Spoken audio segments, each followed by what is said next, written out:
Howdy, howdy, howdy, John Boy, the U.S. Piper with you once again.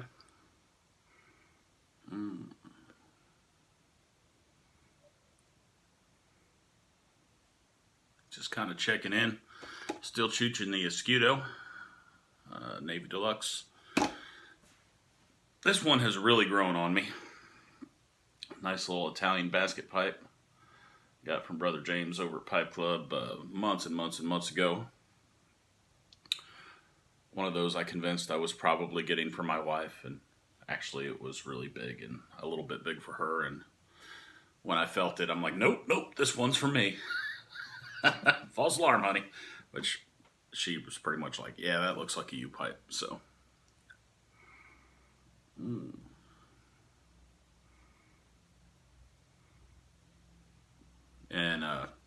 that's another. It was in really nice shape. James always has them cleaned up and polished like new money, and you know, it smokes a lot like my Savinelli's. Honestly, it's a little bit more conical in chamber, but plenty of wood around it. It had just a little bit of rim darkening, but it still polished really beautiful, and it smokes really good, locks into the hand really. A lot of what I like about the 320 minus the huge chamber. And the huge chamber is not a reason I primarily love the 320. It's really more about how it feels and locks into my hand, and it's just a nice beefy pipe. And this honestly kind of does, it's almost between the 320 and the 673 for me. I like pipes that kind of have that little flare on the bottom. That little, sometimes Ben Apples have it, sometimes it's more of a brandy thing. It just depends. People call shapes different things, but that's a really good handy one. Your finger just naturally, it just locks in when you got big hands. It's even without rustication. So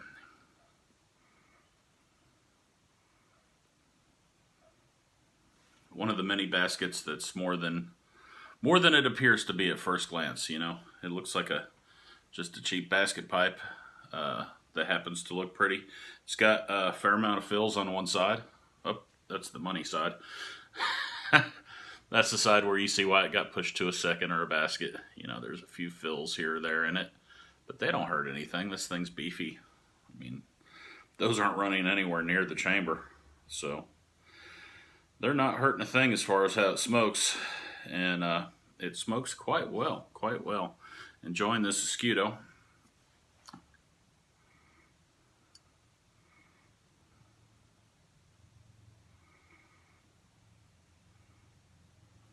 When I first kind of tried it and smoked a few bowls and kind of did a review of my overall thoughts on it, it's one of those things I could tell right away it's a good quality tobacco and a good smoke, but it's so smooth that it was almost too mild for me. Although I appreciated what it was, I like things a little fuller bodied.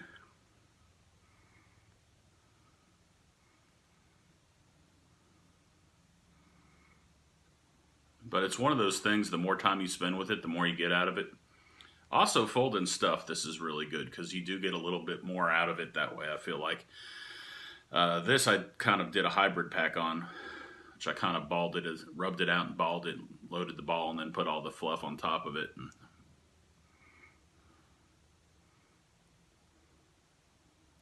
So, the bottom third's going to burn nice and slow.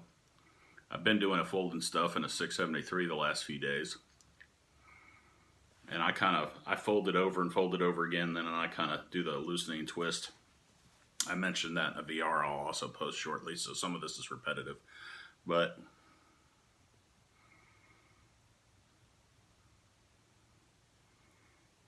it does develop a little as it goes. You get a little more, you start picking out more flavors out of it, and it's just really nice. It's a very consistent tobacco. It's just consistently very good, very enjoyable, very, very smooth and matured, very, very much a matured Perique in it. Nothing rough about it.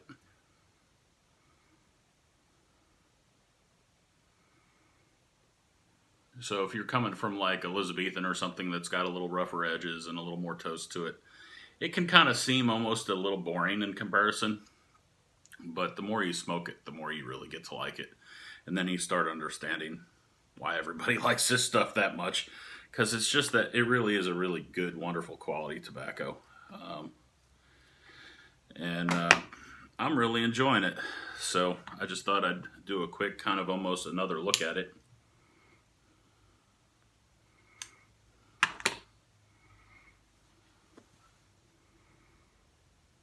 Not really to do another review, just to say I'm really enjoying it to the point that I'm getting to the tail end of that first 10. I've kind of set it back and hadn't really touched it much lately. I've been trying a lot of different vapors. Found a few that I like besides Elizabethan, and have kind of come back to this and like, yes, this is definitely one I need to smoke more of. I'm going to have to stock some more of this. And that was honestly my initial feeling is this is something I'll always keep a few 10s of.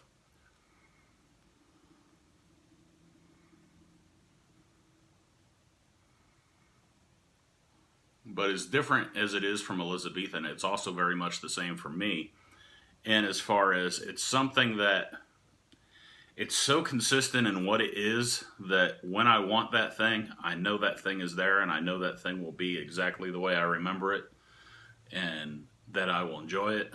And it's a tobacco you can really count on time and time again, which is the mark of a good blend, is that there may be other things that are similar, but they're still not that. That is its own thing, and it's a really good thing, and it's a good, reliable thing you can always count on when you want it.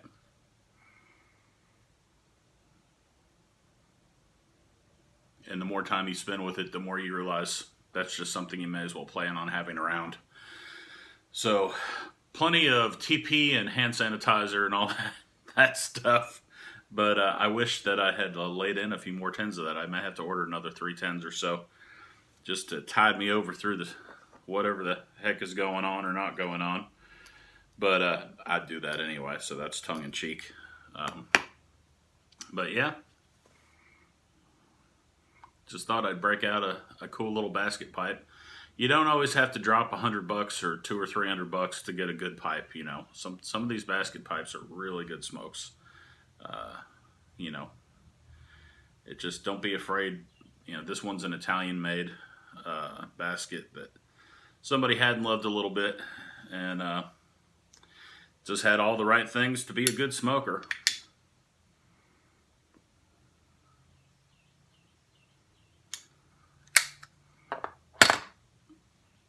James is really good at spotting those and cleaning them back up and getting them ready for the next owner, which happened to be me in this case.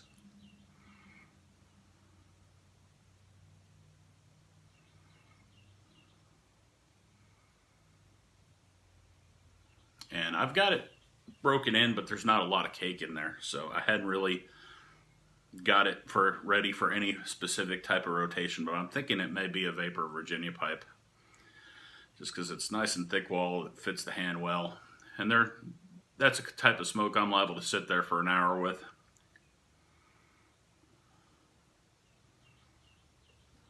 And since I'm not much of a clencher and I'm almost exclusively a hanger, something that's just really comfortable in the hand that smokes well, that you don't get tired of holding like that, that just you forget it's in your hand. You kind of set the angle and it just stays there. That's something I really look for in that type of pipe. That's what I like about the 320.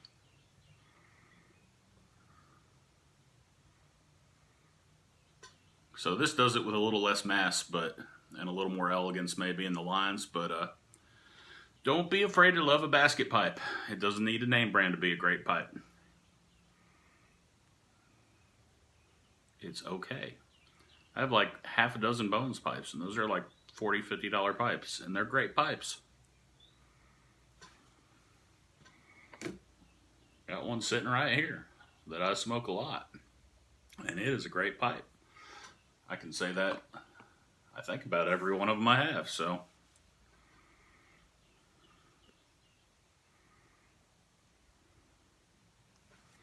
Actually, I have more than one of them sitting. Here's a Sitter and an Arbutus Bones with a beautiful blast on it. And I tend to smoke medium and heavy Englishes and Balkans in it. And it is a beautiful pipe as well. And not a super expensive one. Of course, I think y'all have seen my author, which I smoke a lot of flakes and a lot of Virginian flakes in. Really good smoker. And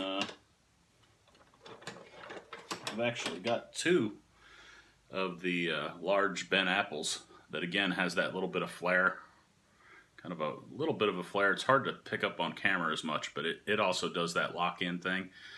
And it also has a nice blast on it, so it's got some texture.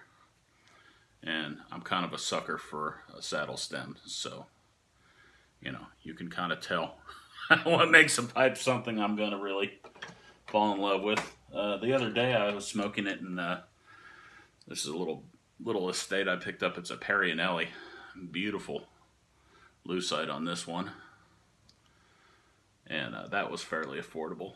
Nice little Italian Perrianelli. Kind of a Dublin meets a little bit of a Calabash with the downturn on there. Really nice pipe. That one I'm honestly still breaking into. It's another one it's like this one. I haven't smoked it enough. So, yeah, you don't always have to have something that's, you know, an expensive pipe to be a great pipe. And sometimes the thing that makes a difference is getting it well broken in and getting to know it, knowing how it likes to be packed, and finding what really smokes the best in it. Some of them, it almost seems like there's a bit of a preference for things that just seem to go really well with that pipe.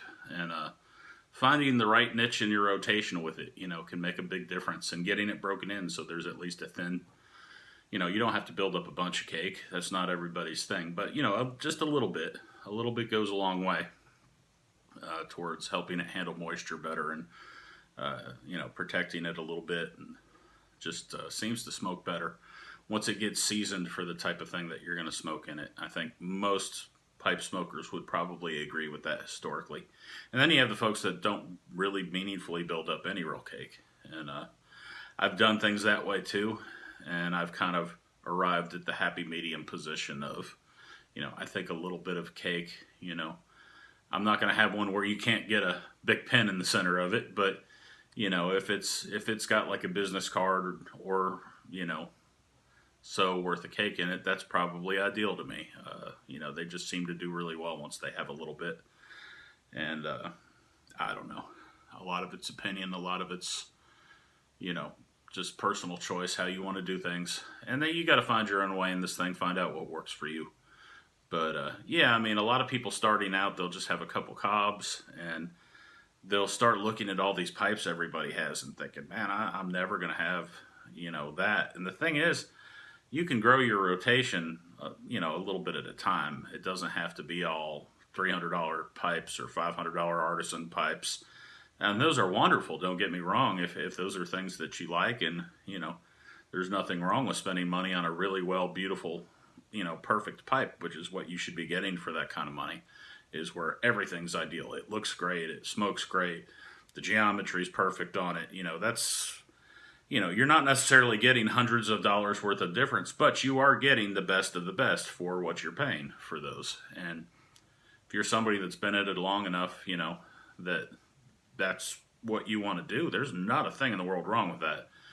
But I think a lot of folks starting out feel like they don't have a real pipe collection. And the truth is, if you've got 5 or 6 baskets, you know, and a couple cobs, you know, you're no less a pipe smoker than anybody else, and your rotation is not necessarily inferior to anyone else's, especially if you've taken the time to get to know those pipes. And that's really you know, getting to know your technique and your loading and your choices for each pipe that you have really probably makes a bigger difference than going from a $80 or $100 pipe or a $50 or $100 pipe even to a $300 or $400 pipe. You know, there's nothing wrong with the higher end pipes, but honestly, I would have been very scared to have those starting out for the first at least 6 months, because you're going to make mistakes and you're better off making them with a cob or a basket pipe. You know, if you ruin a $30 or $50 pipe, you know, if you char out a Graybo, it's not a big deal, you know, it happens, but you know, you wouldn't want to do that with something you bought as a lifetime investment piece. So they're all things to get over time. It's a it's a walk. It's not a race. So just don't feel like you're inferior to somebody with a wall full of pipes, because you're going to see a lot of that in the forums and stuff. But honestly, a handful of pipes that you like and and you smoke and how they like what they like and what you like to smoke in them. It's all about personal enjoyment. If you're enjoying your pipes and you're enjoying your tobaccos, guess what? You're as big a pipe smoker as the guy that's been doing it for 30 or 40 years with a room full of stuff and a nice leather chair by a fireplace, and where everything's perfect because he's had that much time to assemble that stuff. You know, that's all awesome stuff, but if you got a cob and you smoke on your back porch, you're just as much a pipe smoker as anybody else, and there's not a thing in the world wrong with it. Truth be told, a lot of guys that have that collection still go sit on the back porch with a cob and enjoy stuff sometimes. So, don't ever feel like you're not a real pipe smoker or you don't have any pipes just because you have a modest collection. I have really more than I need already, and I'm sure that I will be one of those guys that in another 10 or 20 years have a ridiculous collection. But, my wife would probably say I'm already there. But, just enjoy what you have. Be thankful for what you have. And, I'd rather see a newer smoker spend time experiencing and finding tobaccos and finding out what you really like and don't like and enjoy with a fairly modest pipe collection than spending it all on a couple of high-end pipes and not really having a budget to try different tobaccos and find your preferences in place in that. So just my thought for the day on that. A lot of us are going to have a lot more time to enjoy our pipes with what's going on. So, I'm sure others have espoused all of these things as I have. But, just if you need somebody else to say it, there you go. Smoke your pipes and enjoy it. Y'all be at peace. John Boy, the U.S. Piper, out.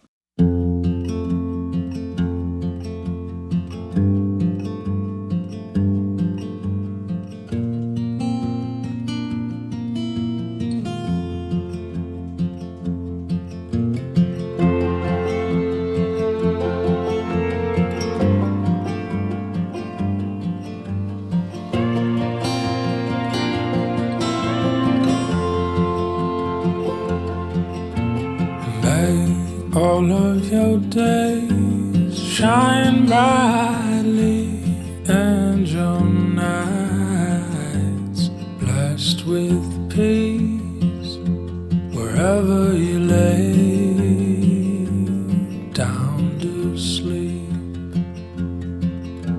And all things are made good for those who believe. May you grow from a seed into a strong, fruitful tree. As the days unfold, hold your breath to see. Life is a mystery, and joy disappears when the way is rough and steep.